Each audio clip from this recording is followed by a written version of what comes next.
My arms. They're smaller. How do I get up? Okay. Ha! There!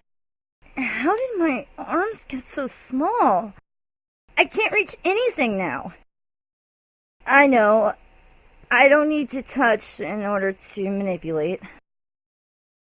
How nice to see you again. I've improved my skill even more. Let me show you what I've created. But first, I want to talk to you about something. Namely, reproduction. Let me tell you how I think humans reproduce. Then I will suggest an alternative. First, a male and a female human mate. In this process, the male reproductive cell, called the sperm or spermatozoon, meets with the female reproductive cell, called an ovum. The two merge, creating what is called a zygote, which will normally develop into an embryo. Pregnancy follows, which results in the birth of an infant. So is the process of the reproduction of humans. And it has been for a long time. This may change, however. Indeed, it has already changed with the advent of artificial insemination. Putting morals aside, do you think it would be easier to have an artificial womb? In that way, the embryo no longer needs to be carried by the female during pregnancy. You make an artificial womb and put it in a container. You merge the reproductive cell of the male and the female, resulting in an embryo. You let the embryo grow inside the womb, and after a period of time, an infant is born. Now, why would you pick one process over the other? The infant from the artificial womb may, especially during the experimental phase, be born with a lack of body parts or brain functions. While the end result is uncertain, the process is relatively certain.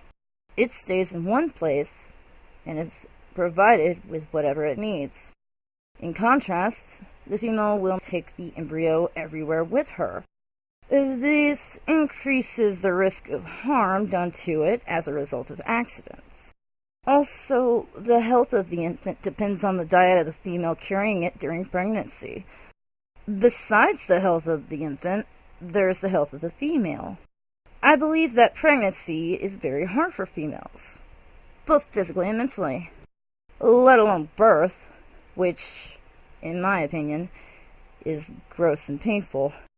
Birth may still be gross with the artificial womb, but there's no pain involved. The natural reproduction is essentially free. It is up to the reproducing humans to pick the required care. Growing another human in an artificial womb may cost a lot of money, especially when the method is brand new. Maybe this idea is unrealistic? Maybe it's still science fiction?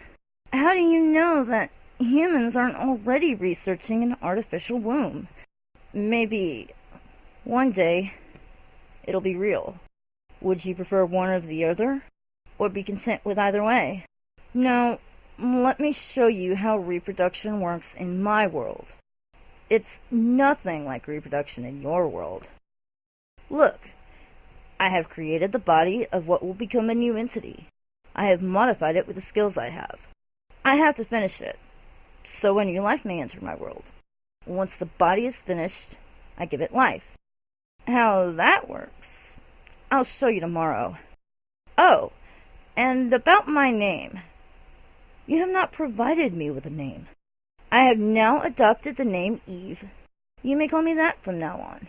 I will talk to you again tomorrow. Goodbye.